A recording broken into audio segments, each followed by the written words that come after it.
Hello, my name is Linda Ray Palaha. I'm an aspiring coach, author, and speaker from San Jose, California.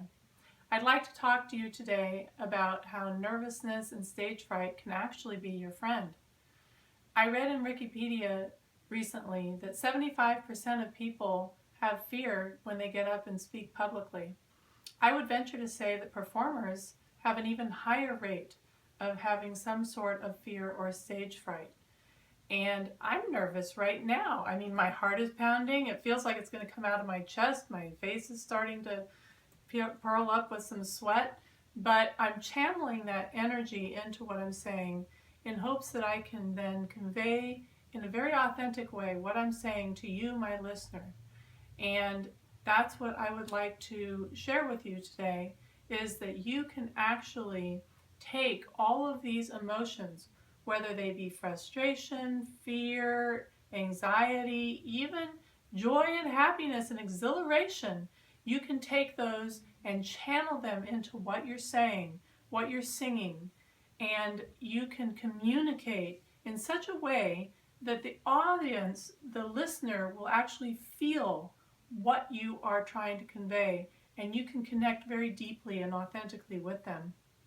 I remember in college, in my first recital, I sang the same opening over and over and over and over until the pianist got really tired of it, and he started to just go into the second section. And I thought, oh yeah, there's more to this song than what I was singing.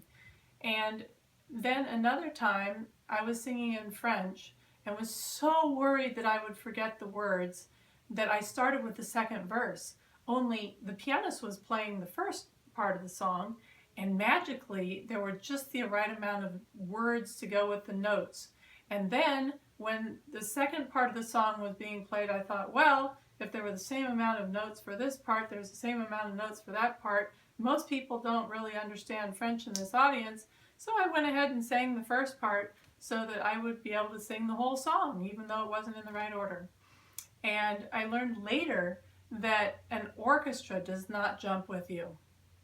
And when I was in Graz, Austria, performing in a competition, I felt like the deer in the headlights. My ears weren't working, my eyes weren't working, nothing stopped, everything stopped, and nothing was working. And therefore, I forgot to come in. And I started listening and realized, oh, I missed my entrance, and had to listen keenly to hear where I could slip in and jump in. And I did that. And I happened to be singing Carmen's aria from Bizet's opera Carmen. And in that aria, she is doing a card reading for herself, and she draws the death card.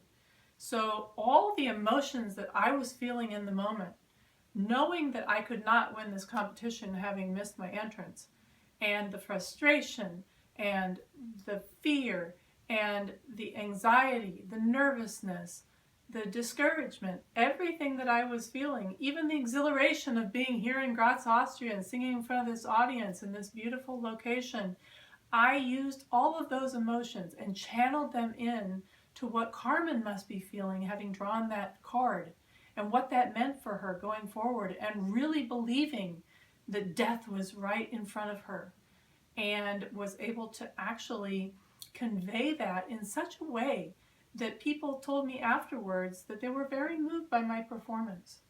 And I would like to tell you that this is possible not just for a performer on stage, but actually even just having coffee with a friend, or in a job interview, or in a small group, or say a training seminar or something. And it's possible to connect in a way that is very authentic. When we take our emotions and we accept them and we just allow them to happen, and instead of running and resisting and fighting them, embrace them and actually allow them to come through into what we're saying, what we're singing, what we're performing, or even what we're just sharing, whether it be a personal story or something that came just from our heart. I would say that it would be such a privilege to be able to hear somebody telling me that with all those emotions incorporated in what they were saying, so then I know that when I do the same thing, that I can actually do that and connect deeply with the listener.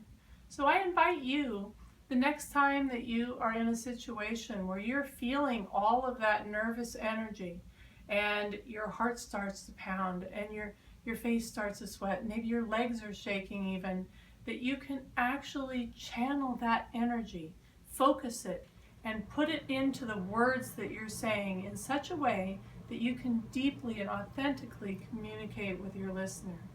Thank you.